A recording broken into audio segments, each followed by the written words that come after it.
ABS-CBN News and Current Affairs. Panig sa katotohanan. Panig sa bayan. Kanina, Court of Appeals inabsuelto si dating Mindoro Governor Jose Villarosa sa salang pagpatay sa dalawang anak ng kalaban sa politika.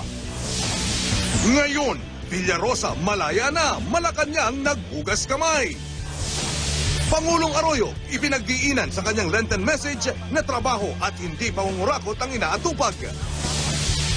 Trapiko sa North at South Luzon Expressway, may mga oras na nagsikip dahil sa buhos na mga uuwi sa probinsya. Bagong-bagong balita, Timikan at party sa Baguio, Boracay at Puerto Galera nagsimula na kahit Miyerkules Santo pa. Naglalakihang puon, tampok sa pinakamahabang prosesyon sa buong bansa. At dating bilanggo, papel ay tulungang makabangon ang mga nakakulong.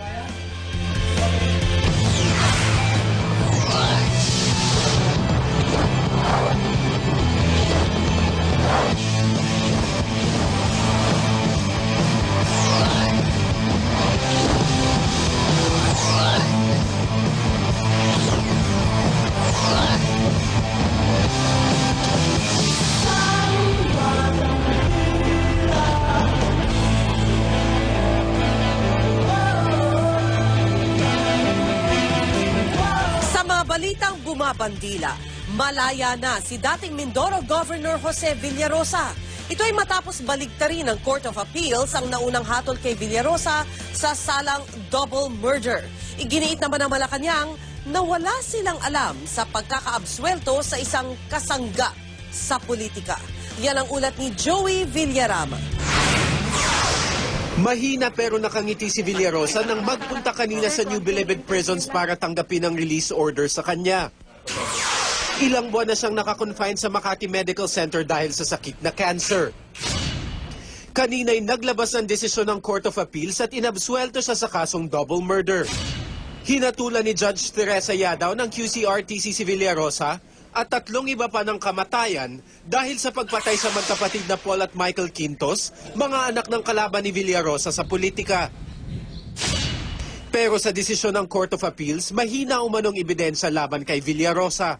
From the very beginning, we felt that we will be vindicated because we know for a fact that we have not done what Judge Villarosa had conceived in her verdict. No? So, it's a good feeling. Pinagtibay naman ng Court of Appeals ang pagiging guilty beyond reasonable doubt na mga kapwa-akusado niyang sina Eduardo Hermoso, Manolito Matricio at Josue Ungsod. Hindi na nagulat ang pamilya Quintos sa naging desisyon ng korte. Ayon kay Ricardo, ama ng mga napaslang, bago pa man tuluyang napawalang sala si Villarosa, ilang beses itong pinalabas sa bilibid dahil daw sa karamdaman at ipinangalandakan ng napipintong paglaya nito. Before the resolution came out, they were already announcing in Mindoro over the radio. There were fireworks all over saying that he's already acquitted when we have not even received the resolution yet.